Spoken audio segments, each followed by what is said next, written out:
Good afternoon. Welcome to this afternoon's Climate Change and Sustainability Committee on the 18th of February 2026. Can I please just start off with introducing the top table? On my far left, your right hand side is Councillor Liz Barrett, the Vice Convener of this committee. We've got Fraser Crofton right next to me as Strategic Lead for Environment and Infrastructure. My name is Richard Waters, Convener of this committee. And I've got Adam Taylor from Democratic Services keeping me right on my right-hand side. We've got Pete Leonard, who will be introducing, on my far right, Pete Leonard, your left-hand side, who will be introducing the paper on the circular economy strategy. Can I ask, Adam, you to confirm any apologies received and advise members in attendance and online. Thank you. Thanks, Convener. We have received no formal apologies for this afternoon's meeting. We, however, have one member online. Can I just ask that he can hear us, Councillor Kigali? Yes, I can. That's great, thanks. All other members are present in the chambers, Convener.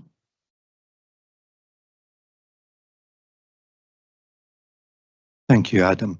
Can I just ask during today's meeting, can you just either let me know by attracting my attention via the chat box, or your hand if you're in the room as well will suffice. Can I ask anybody got any declarations of interest in relation to the business that we'll be discussing this afternoon?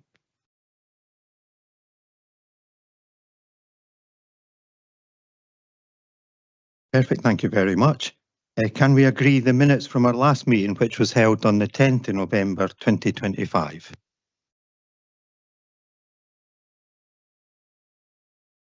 Thank you. Can I ask if there are any questions on the outstanding business statement? Hugh? Just with regards to number 10, I think the final part of it, I said, how much money did Preston and Ross receive, where the money was allocated? Did we allocate all the money to tier 1 and 2, or because it wasn't ring fenced that money? Was anything taken off for any other business within the council?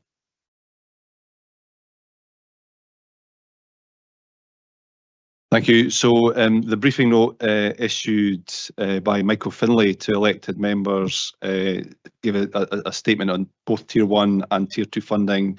Tier 2 being £339,000 for design and a further £750,000 for a specific project in relation to the Scone Airport active travel route.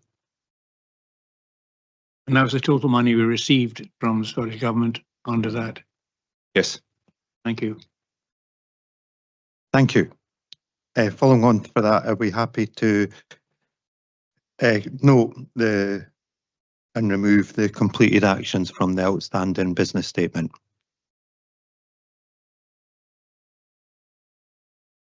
Item 5 on our paper, Perth and Kinross Circular Economy Strategy 2026 to 2031. Can I ask Pete Leonard, Climate Change and Zero Waste Manager, to introduce the report? Pete. Thank you very much, Convener. Can members hear me okay? Okay, good morning, members. Purpose of this report is to inform members of the outcome of the public consultation on the Council's draft Circular Economy Strategy and to present a final revised version of the strategy and an associated action plan, and that's for approval today. We received a good response to the consultation. We've taken on board several helpful comments and suggestions. For example, we've simplified the style of the strategy document itself. We've minimised the use of technical references where we can. We've placed more focus on behaviour change by including it as a new strategic priority. And furthermore, we've set out 6 overarching strategic aims and introduced an associated monitoring and evaluation framework so we can measure how we're doing over time. So the report sets out the legislative and policy framework at a national level and how this is changing over the coming years.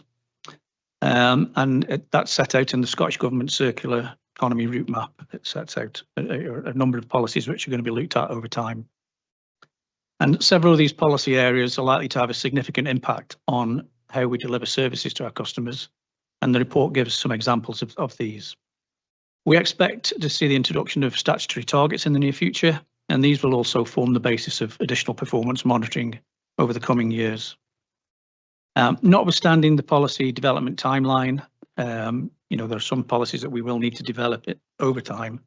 Nevertheless, we still have 42 interventions set out in an action plan, which we can begin work on now, either to help us to prepare for forthcoming change, or to begin to deliver meaningful improvement on now and over the next 5 years of the strategy. Probably 80% of the delivery of the strategy is down to the sort of zero waste team and operations teams. However, a large part of the strategy we will need assistance from the public, from community groups, and from businesses. So circular economy strategy is as much an opportunity to introduce circular activities to our businesses to make them more competitive and more resilient to change. So the recommendations are set out in section 2. So 2.1 is asking the committee to approve the circular economy strategy and action plan. And 2.2 is to note the governance arrangements and the intention to provide an annual update to this committee. I could give you happy to take any questions.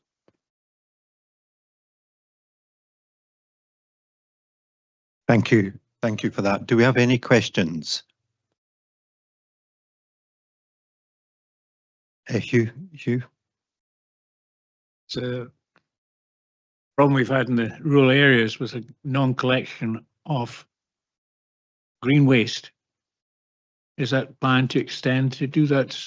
There's quite a number of areas in Ward 2, I know, where green waste is not uplifted and the lorry goes right past the door. And it's an awkward people. They've got a long drive to go to Bergard to dump the stuff or whatever themselves. When are we going to provide a reasonable service to our council taxpayers in these areas?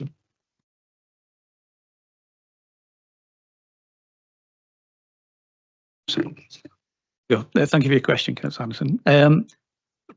Food waste and green waste is one of the things that's been looked at national level. That's one of the national policies which has been looked at. There's also a code of practice being developed to try and standardise where we can different kinds of recycling materials and methodologies for doing that, colour of bins and what have you. So at the moment, recently there've been a number of consultations asking for views on what we should do around collecting food waste in rural areas and also collecting green waste in rural areas. It's a different practice across the country. So at the moment, I can't answer your question. What we will be doing is plugging into the activity that's going on at national level, trying to develop best practice, and then we will bring back to this committee policies which will determine what kind of service we will be able to provide. And obviously, we'll need to make sure that's resourced as well. Hopefully that'll help. Thank you. Thank you. David Illingworth, you have 3 questions. Can we just do your first one first, if that's okay? Right, thank you. Thank you, convener. 91 responses to the consultation. Are you happy with that number? It sounds dreadfully low out of 140,000 residents.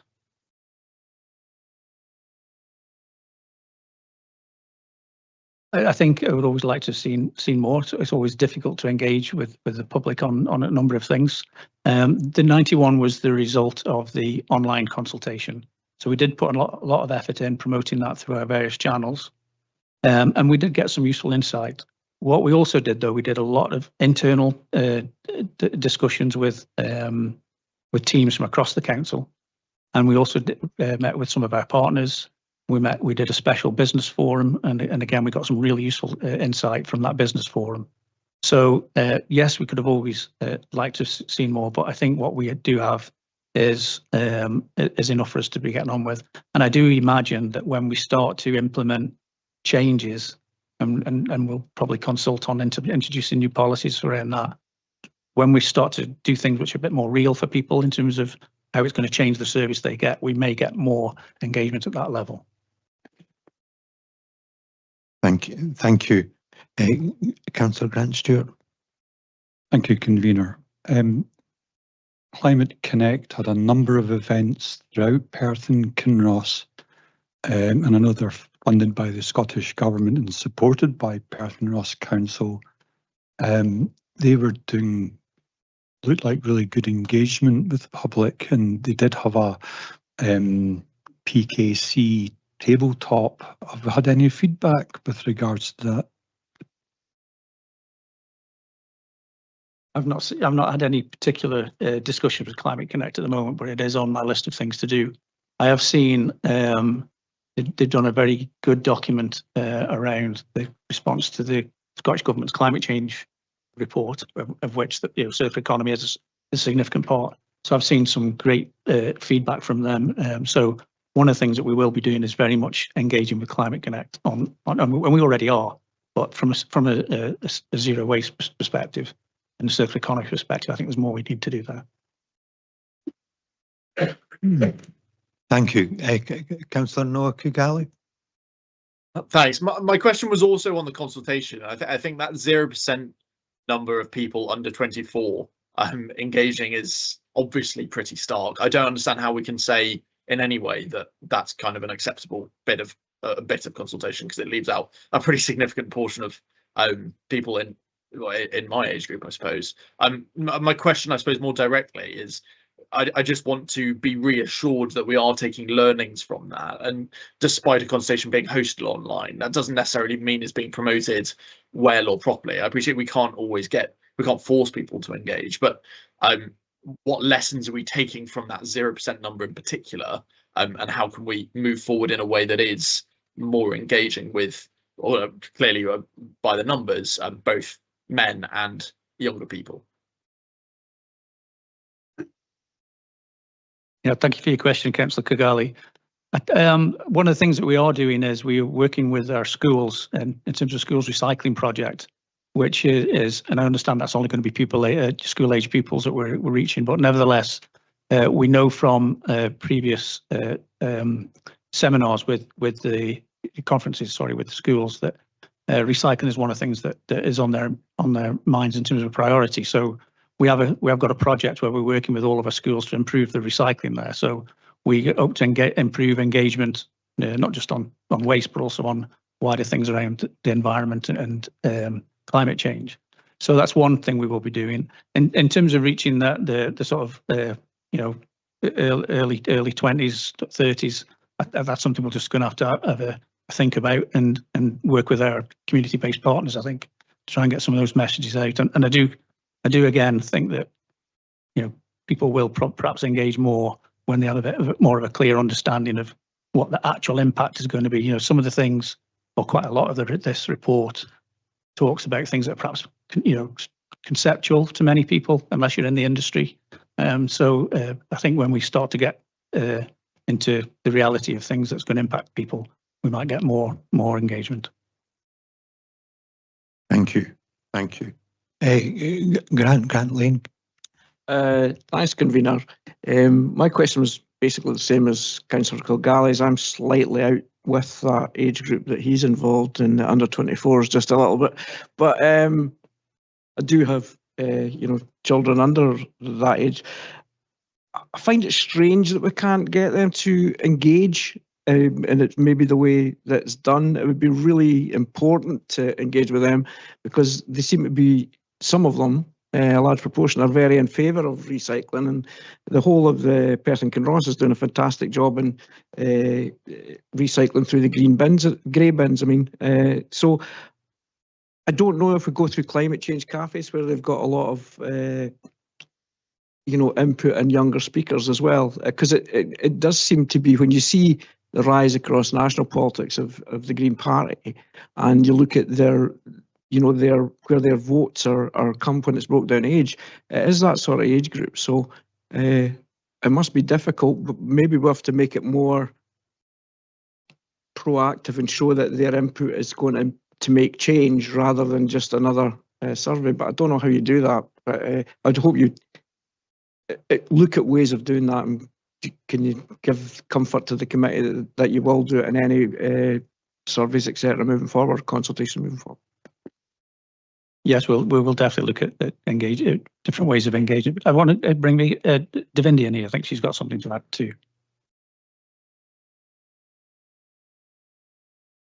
Thank you. I mean, it's just to add that there's sort of different appropriate engagement mechanisms for different sectors of the population.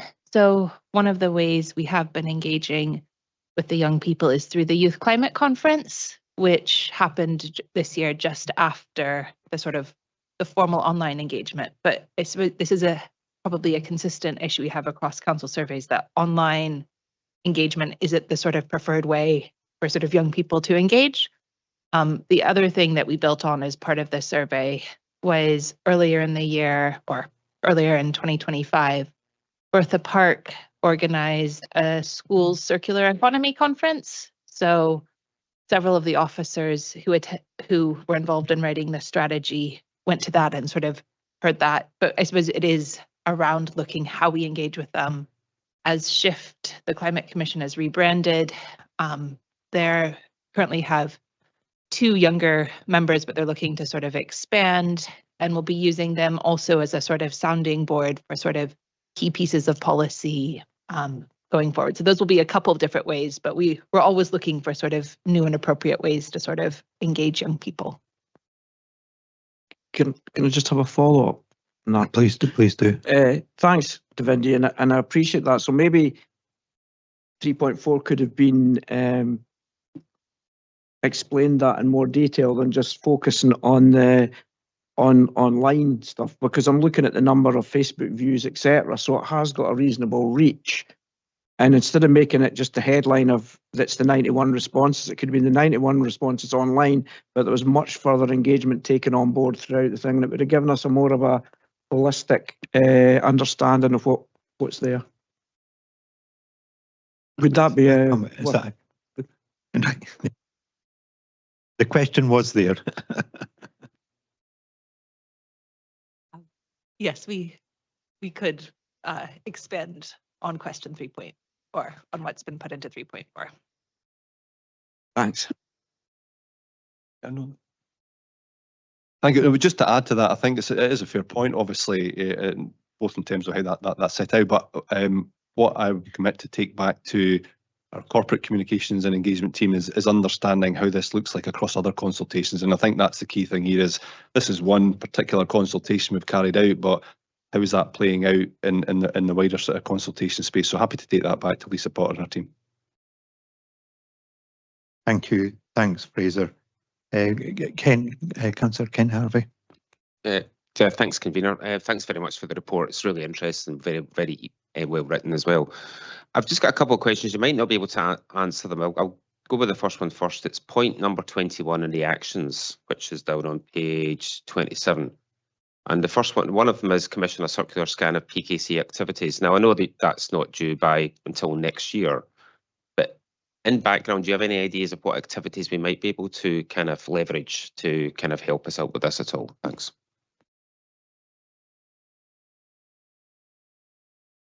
Yes, thank you for the question. So this will build on some work that we've already been doing with the procurement team, looking at areas of high spend and areas of high material usage, and looking at writing new contract strategies to look at how we might be able to get more sort of climate friendly and more circular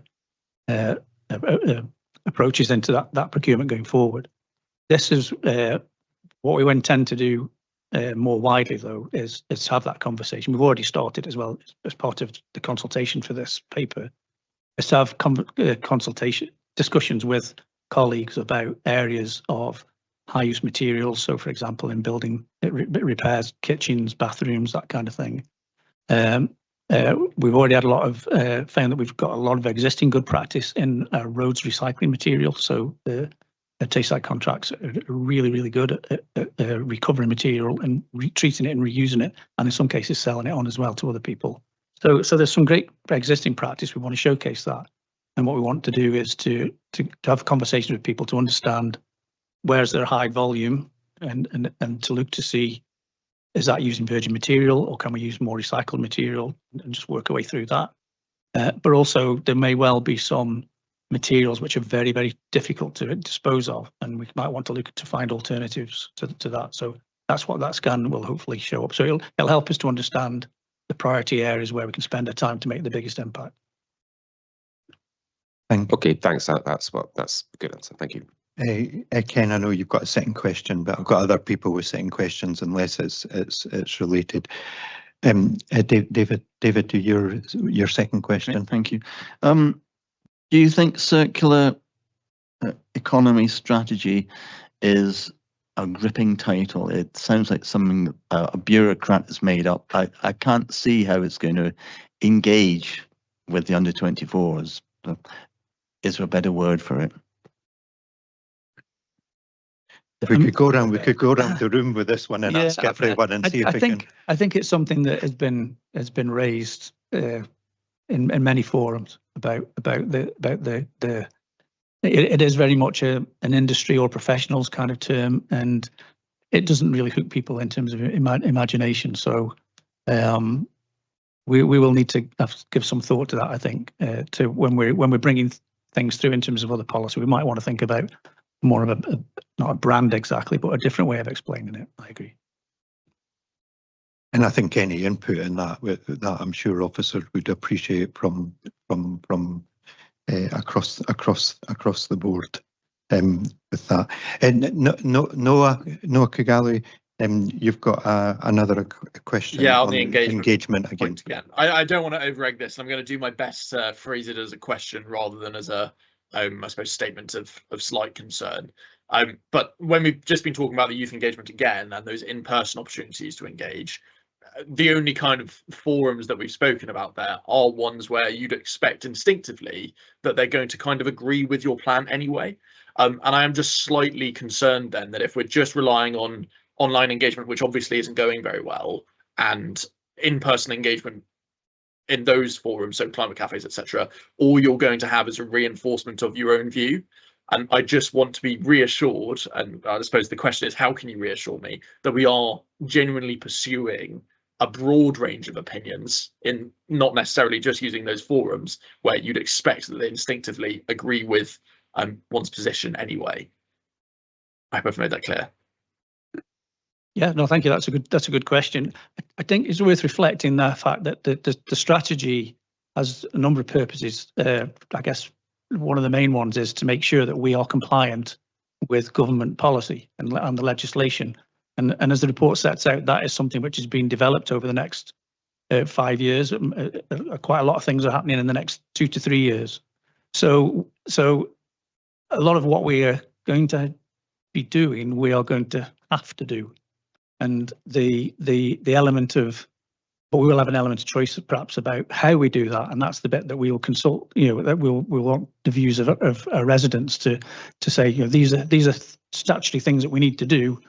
This is the way we think we're going to do them. How do you feel about that? So I think, again, without labouring my earlier point, when we get down to the nitty gritty of what are we going to do around recycling, what are we going to do around what size of bins, what are we going to do around frequency of collection? Are we going to collect food waste separately or not? When we get down to that level of detail, I think that's when it's going to be much easier to engage with people and to get their views. And we'll bring that back to this forum, and members can decide what they want to see in policy. Thank you. Councillor Ken Harvey, your second question. Yeah, thanks, convener. Yeah, it was vaguely related to the other one. It was under point number 24, and this is maybe because I'm a newbie on this committee. This Project Beacon related to the Taste Cities deal. Have you got a little bit more information on that, and particularly how it will help with decarbonise our streams? Thanks. Thank you for the question. So Project Beacon is a project which is looking at ways of recovering more plastics out of our residual waste. So quite a lot of plastic goes in residual waste. Hard plastics in particular are not generally recycled very easily. So it's looking at bringing those out of the waste system and doing different things with them, using different technologies to break it down and to make it into useful materials, which can then be used to produce other goods. So we would want to support that because it's the right kind of thing to be doing. However, we also should be supporting it because there's something called energy trading, which is going to be coming out in 2029, and that will penalise the burning of plastics in the energy from waste plants that we got. It will create almost like a carbon tax. So anything that we can do with the local supply chain to help us to reduce the amount of plastics that's going for incineration, that will have a material impact on the cost of our waste disposal. So we've got a twin interest in there. So that's why we particularly named that one. Thanks very much. Thank you. Thank you. David, your final question, I think. Thank you. Can you reassure the committee that evidence-based decision-making will be at the heart of everything you do, and that we won't end up doing projects just because it feels right, but that because they deliver some value, they deliver savings to the council in these cash-strapped times? I can absolutely say that we would always endeavour to do that. I think there are a number of things that we might want to try out in terms of tests of change, and because a lot of the things we want to look at is around behaviour change. So sometimes the only way you can prove if something works or not is to test it. And when you test, some things will fail. But when we do that, we will do that small scale. But generally, in terms of the bigger things that we will be implementing, we will absolutely do it on an evidence-based and be as clear as we possibly can about the impacts. The role of the public and the confidence of the public in our services is really, really critical. When you can look around to other places where that's fallen by the wayside, and you've got massive problems with people not engaging in the waste services. You might have waste crews going on strike, and you have rubbish piling up in the streets. So every step of the way we go through here, we really need to bring our public along with us. So that means in some cases going quite steady and slowly and making sure we get things right.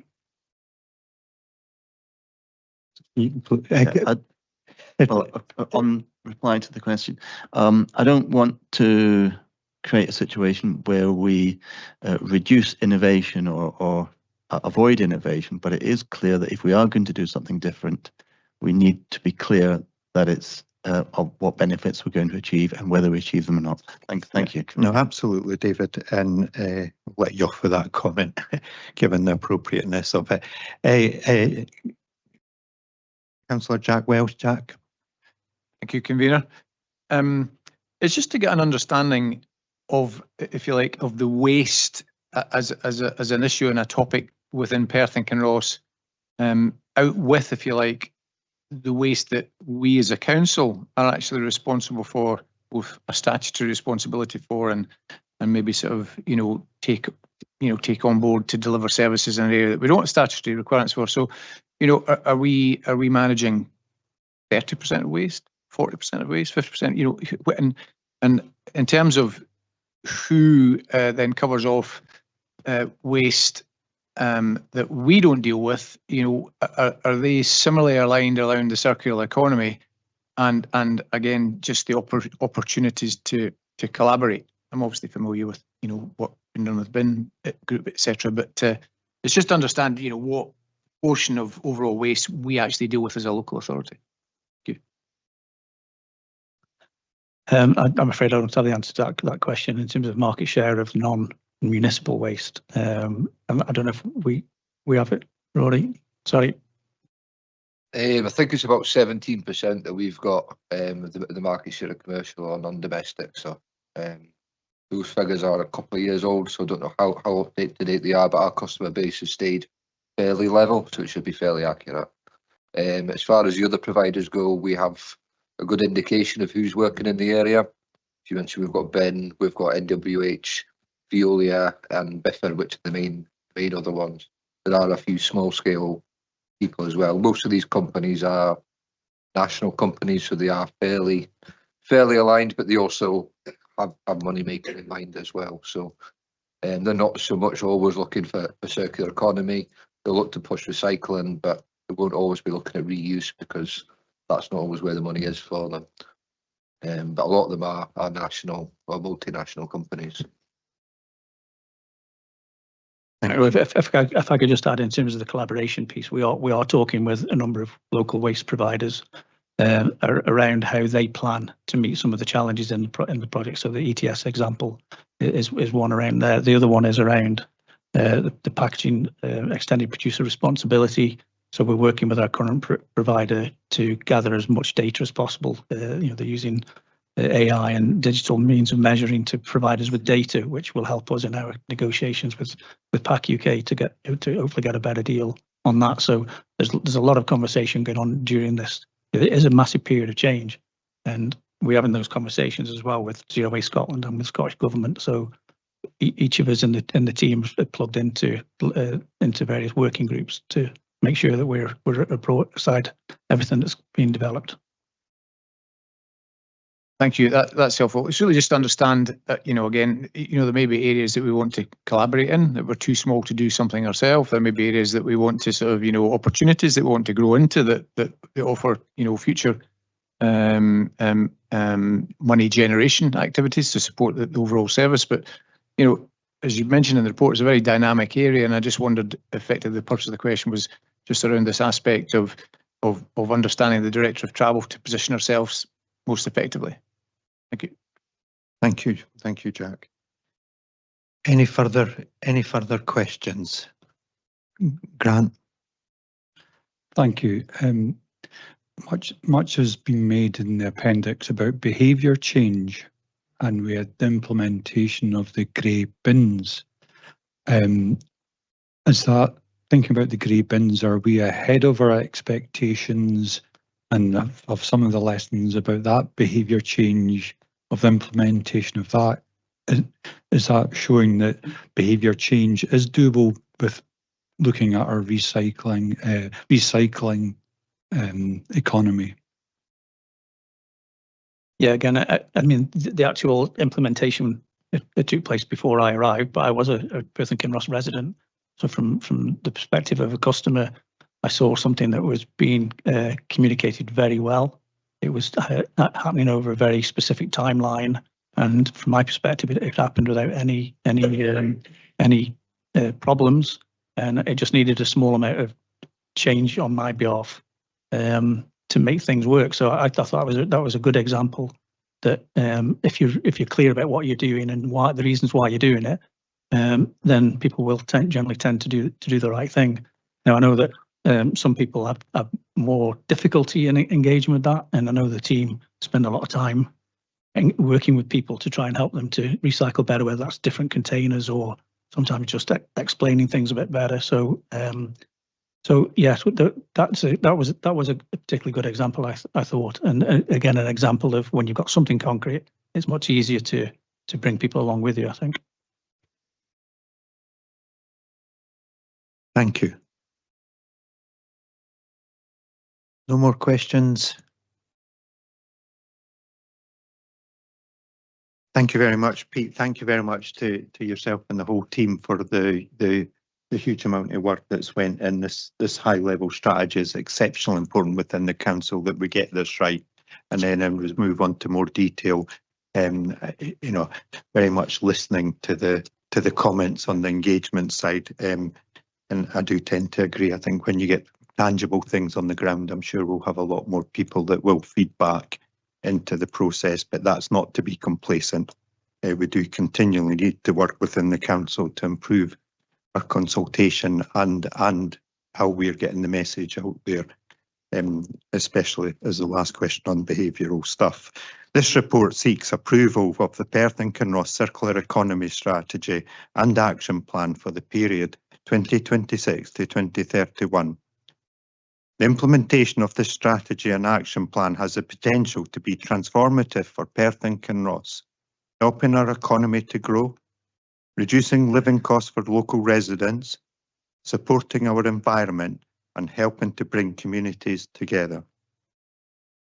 The strategy builds on the many improvements already made and lessons learned managing and recycling waste across Perth and Kinross over the last 15 years through the previous waste management plan. The evolving national landscape around waste and the circular economy signals a number of new policies and legislative changes that will come into effect over the next 5 years, meaning the action plan will have to be dynamic. The Perth and Kinross Circular Economy Strategy and Action Plan sets the baseline of how the Council will respond to and implement changes from a national position. Achieving a successful transition to a circular economy in Perth and Kinross requires collaboration and meaningful participation between the council, local businesses, industry, consumers, and society.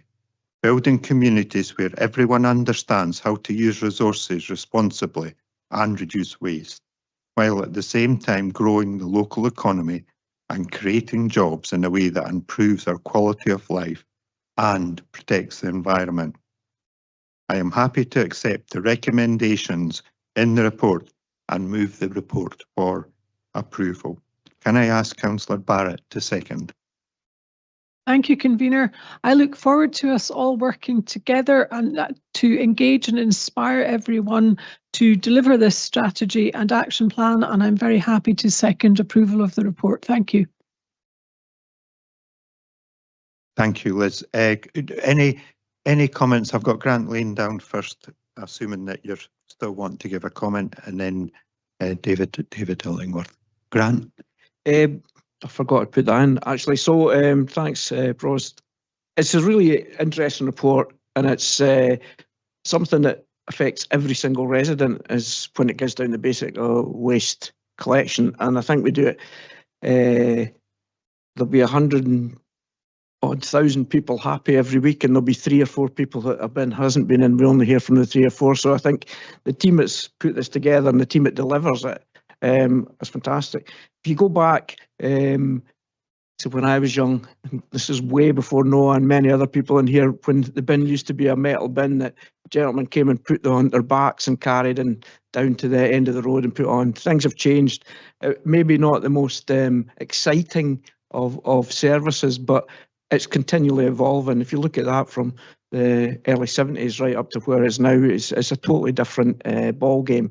I think that we have to be innovative, and we've shown with the green bins to point to Councillor Illingworth's point of the saving and the extra money that's come in from that. I think it was 750,000 by changing the way that we provided the uplift of certain waste. It's the right thing to do. Nothing's going to landfill. It used to be dumped beside rivers, etc. And look at river pollution and that's a major topic now. So I'd like to thank them, and hopefully in the next 15 years some of you are still around to see the benefits of it moving forward. I'd really like to ask to know about young people being compliant and doing what they're told, because it certainly doesn't happen in my household or with any of my daughter's friends. So I may be speaking to the wrong people, but everything I say, they say something totally different. So I would never get the answer I want. But I'd just like to thank everybody for the work they've done here. Thanks. Thank you for that. Councillor David Illingworth. Yep, a couple of quick comments. First of all, I put on a second-hand jacket, second-hand tie, and second-hand cufflinks today, so doing my bit for the circular economy.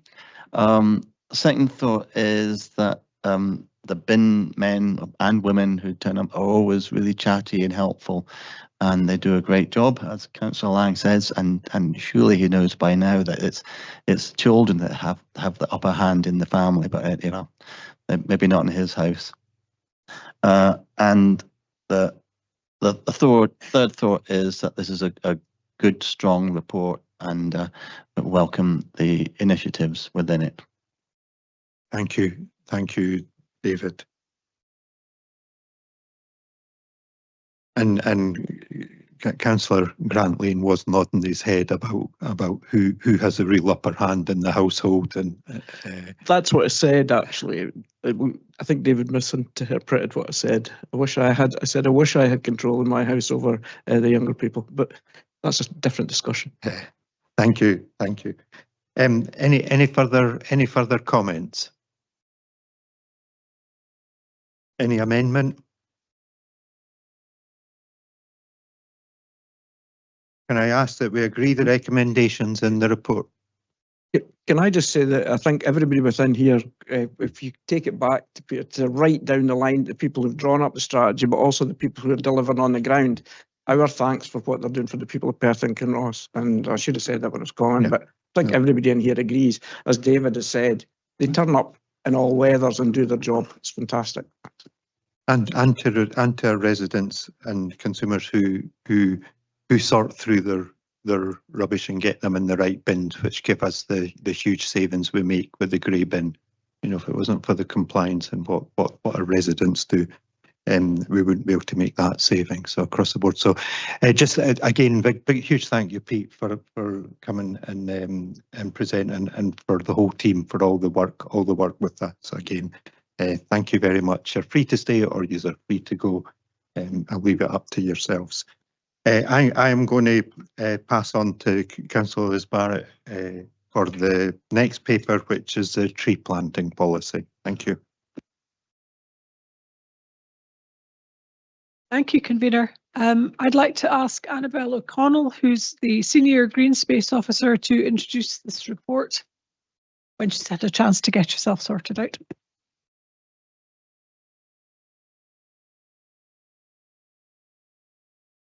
Thank you, Vice Convener and Convener.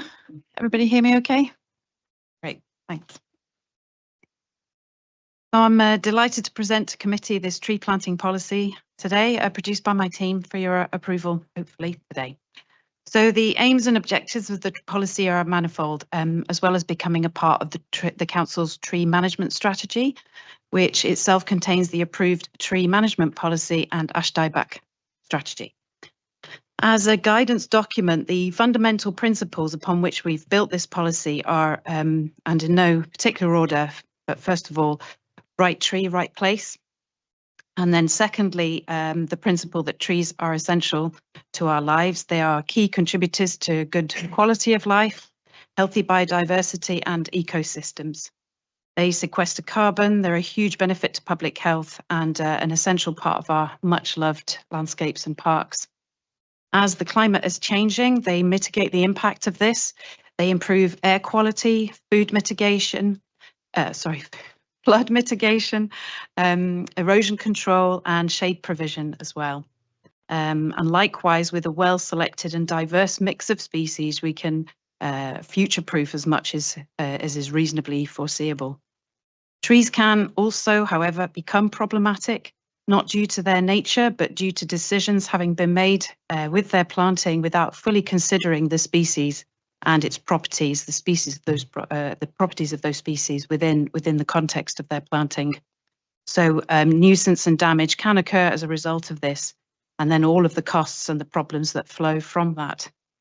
This policy aims at providing sound and clear guidance to avoid those pitfalls and increasing a healthy and successful tree cover for Perth and Kinross.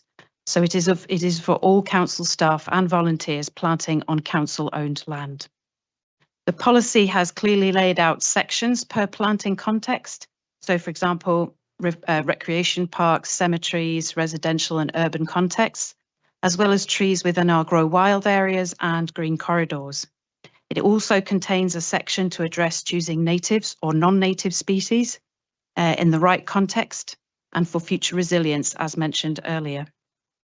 Understanding tree sizes at the time of planting and site conditions, when to plant them, is key to maximising their chances of survival, and establishing the trees and giving them correct and appropriate maintenance is also essential.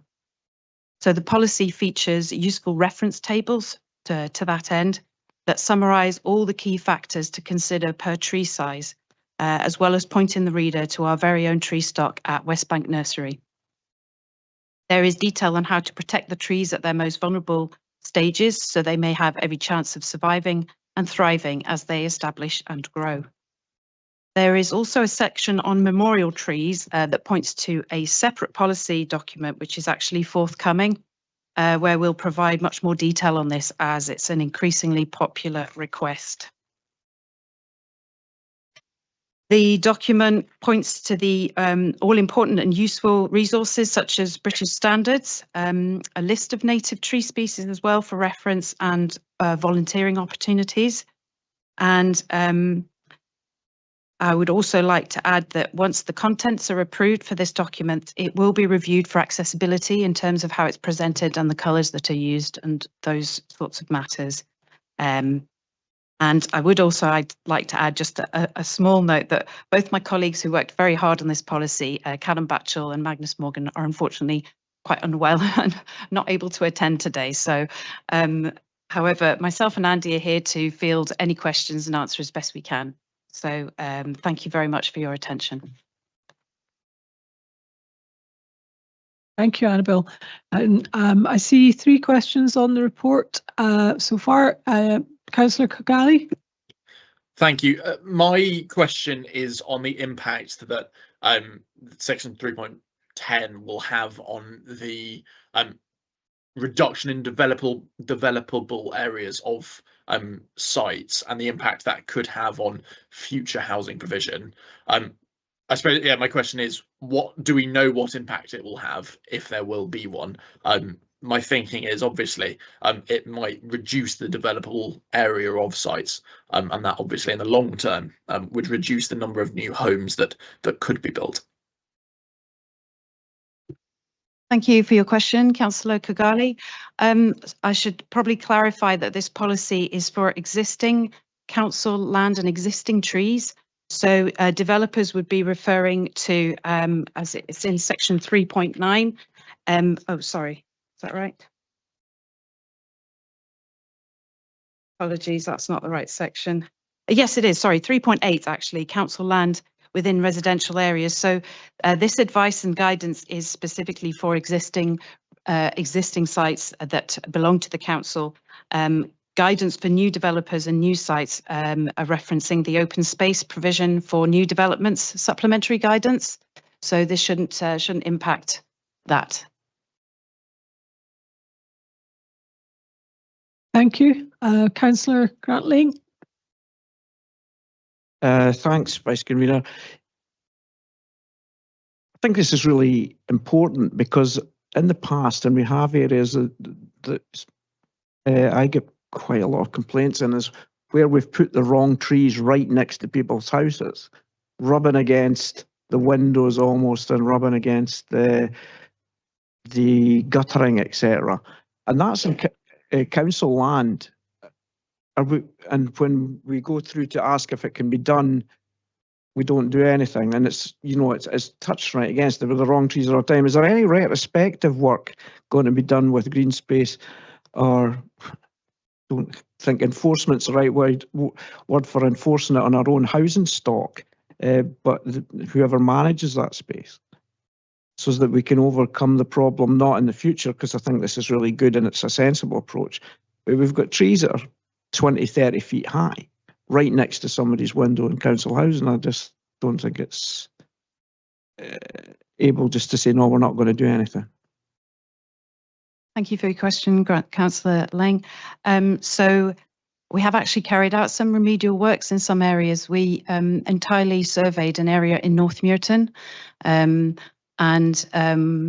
we have sort of surveyed the issues there, and we've got a record of those. We have also taken some action with regards to that so far. I'm unclear at the moment on whether we have future plans, but I would pass on to Andy Clegg to respond to that. Yes, thanks, Councillor Lang. Our main sort of tree management policy is based around risk. So our primary tree works that are done are to deal with trees that may cause a problem to people or vehicles or that type of thing. Occasionally we'll look at property if it's actually, you know, literally banging up against the property or the trees in a poor condition next to the property. But unfortunately, we don't have unlimited resources for the tree management side of it. So we just have to prioritise on the basis of risk. So where we can do something, we will. But quite often the resources that we got are targeted at other priorities. Thanks. Can I just come back on that, Liz? Well, it's not come back, it's just to add to it. How heavily involved have our planning team been involved in drawing this up and enforcement? Because it's planning, it gives permission and says you've got to have X amount of trees, but they don't specify necessarily what sort of, they'll say broadleaf tree or something like that. So if this is going to work, I think that has to be tied down in the planning process. And I'm just wondering if it is. Thank you, Councillor Lang. Absolutely, it is tied in. So we comment on the planning applications and we look at the trees and where they're located. So the open space guidance does not contradict in any way what our future, this current planting policy, hopefully into the future. I think a lot of the problems that we're seeing today are obviously quite far back historic issues, which we're dealing with, as Andy has said. So hopefully through the planning process, as it is currently playing out, this should be avoided in future.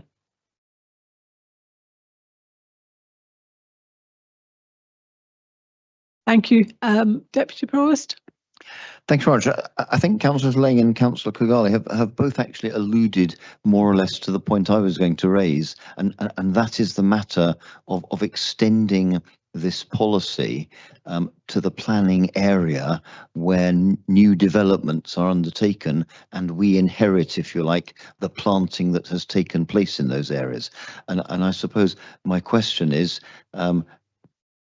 to what extent can we insist that this policy is carried through into planning so we don't have, if you like, the business of developers planting things for short-term cosmetic reasons when we take on the long-term issue of those plants in due course? Thanks.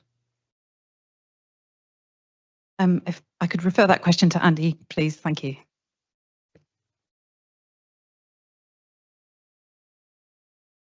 Thank you, Deputy Provost. Sorry, the mic wasn't working. Yes, I mean, obviously we work quite closely with the planning colleagues, as Annabelle said. They were involved in having a look through this policy when we put it together, and obviously we'll review that going forward with any sort of updated planning policies.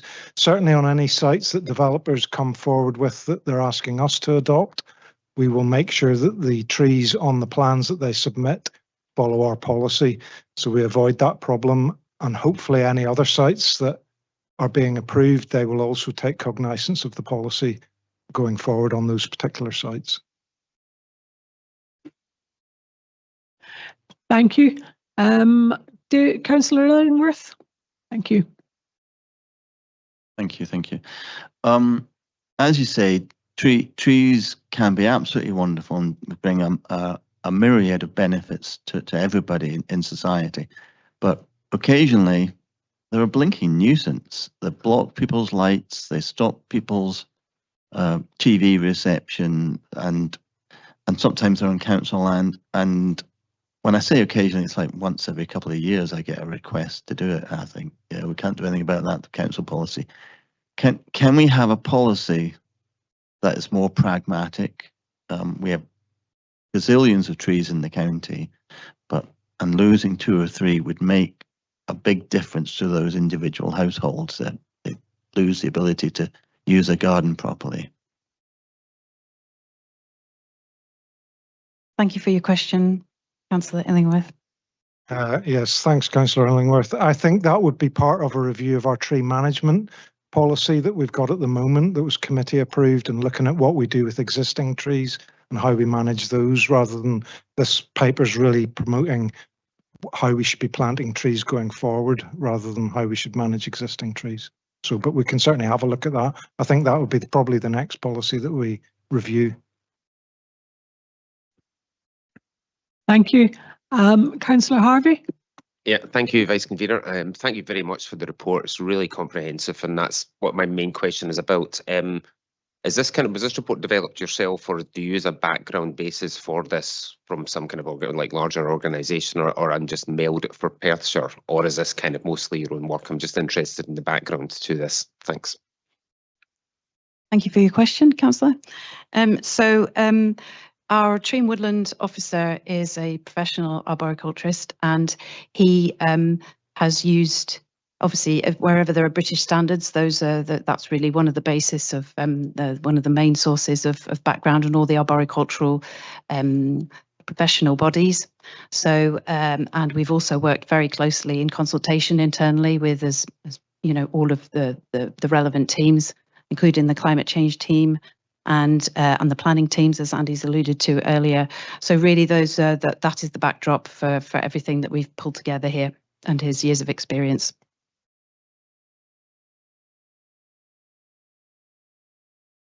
Thank you. If there are no further questions, sorry, Jack. Sorry, Councillor Welsh. Sorry about that. That's quite right. Thank you, Vice Convener. I guess my question was around there is significant encouragement to private landowners for essentially planting trees for both carbon mitigation and value and other elements of nature restoration. I'm just wondering if there are opportunities for the council to actually aggregate some of the tree planting works which are proposed to be carried out by ourselves and possibly with other local authorities that are doing similar works, maybe aggregated across, for example, say Dundee or Angus and ourselves, and that may form part of if you like a bid for some of the money that potentially is available, which would potentially extend the work that's been done and to an extent bring additional new money into the council. Thank you. Andy Clegg, would you like to answer that, please? Thank you, yes, and thank you, Councillor Welsh. There are cross sort of boundary groups working already on climate change, and that's probably the best vehicle to look at any sort of coordination of that type of activity. They reach out as well to the private sector and land owners to look at what's going on in those areas for sort of wider climate change projects. So yes, I think there are opportunities to try and do that across lines of responsibility. Thank you. And one very brief follow-up question. Perth and Kinross, I live in a rural environment, with literally, 200-year-old landscapes with significant tree planting been carried out in the past along field edges. Ultimately, while this policy doesn't necessarily extend into that, you reference Big Tree Country, as part of it, and with dismay I watch, some of these big trees falling down, not being replaced or being harvested for firewood. Is there an opportunity to extend this policy in a sort of collaborative, cooperative manner with our rural farming community? Thank you. Thank you, Councillor Welsh. I mean, I would totally agree about the importance of sort of roadside trees and the contribution that makes to the landscapes within Perth and Kinross. And again, I would welcome opportunities to speak to landowners about that. Obviously, we've got a piece of work ongoing on the ash dieback at the moment, and some of that's to do with roadside trees. And obviously, if we lose those ash trees, that's going to have quite an impact. So I think as part of any works we do with those landowners, would be certainly encouraging them to replace trees that are lost along the roadsides. But obviously there's a cost and a liability that goes with that we would have to discuss with them and hopefully encourage them that it's worth it in the long term for landscape and climate change reasons. I think Davinder might want to add something to that as well, if that's okay. Just to add, I mean, we are working with Scottish Forestry, the Woodland Trust and others about sort of how we can make it economical for farmers to sort of be continuing to sort of put in replacement trees and expand their tree cover. And the Leave and Lens partnership, which we are one of the small sort of partner for. They are looking to be putting sort of hundreds of thousands of pounds to farmers to be doing that sort of hedgerow planting, the sort of awkward bit at the end of the field that they can't really use, to be sort of planting those up over the next few years. So there are opportunities for farmers that we're involved with and promoting. Thanks, Davinder. That's very encouraging. If there are no further questions, I'll move the report. This is a really great piece of work which will assist with other priority work in the community green space teams such as Grow Wild and the Ash Dieback project to support other teams across the council while representing an important step in strengthening our natural environment for future generations. It's part of the council's tree management strategy, and it reinforces our commitment to upholding our reputation as Big Tree Country as we carry out tree planting in a consistent, sustainable and cost-effective way. By being more informed about how and where we plant trees, we can improve biodiversity and support our efforts to tackle climate change. I'd also like to take this opportunity to pass on our thanks and good wishes to the officers who actually prepared the report and weren't able to be with us today. I'm happy to accept the recommendation in the report and I move the paper for approval. Can I ask Councillor Waters to please second? Thank you. Yes, happy to formally second this and fully agree with the right tree in the right place is a great strapline for the policy, and it keeps it simple, and that's where we depend on our expert officers who are able to help and assist them make sure they get that right, and this sets the policy out. So happy to second. Thank you, Convener. Do members have any comments on the report? I see a comment from Councillor Welch. Thank you, Vice Convener. Again, I just want to commend the work been done by officers. I think, in my experience, both before being a councillor and being a councillor, trees can be a source of great joy, but a source of controversy, and unfortunately, it's not the tree's fault.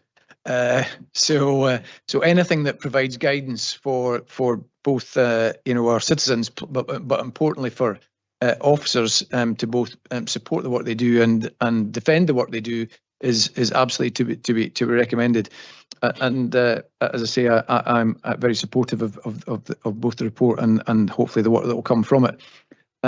The final thing I want to say, again, it's just a comment, is again, I live in Ward 2 and I see the excellent work that was done as part of the Crosstay Link Road and the New Kingsway around essentially looking to re-establish that significant planting of formal large trees as part of that planned landscape in and around both Scone Estate and the A93. And I think while we may not benefit from it truly as citizens, I think those hopefully around in 100 or years' time or more absolutely will, as we do today. So thank you. Thank you. And a comment from the Deputy Provost. Yes, thank you very much. I'd just say I'm delighted to see this policy come forwards. It's very easy in big tree country to take our trees for granted, but we shouldn't, and we shouldn't, if you like, assume an approach to trees. And I think this policy, if you like, sets out the way we intend to go about things and is to our benefit. And thanks to everybody who's developed it. Thank you. Thank you very much. If there are no amendments to the report, can I please ask if we can agree the recommendation in the report? Thank you all. Pass back to the convener. Thank you, everybody. That brings us to the end of the business that's been on today's agenda. Thank you for your contribution, and I wish you and hope you have a good remainder of the afternoon and evening. Thank you very much. Bye.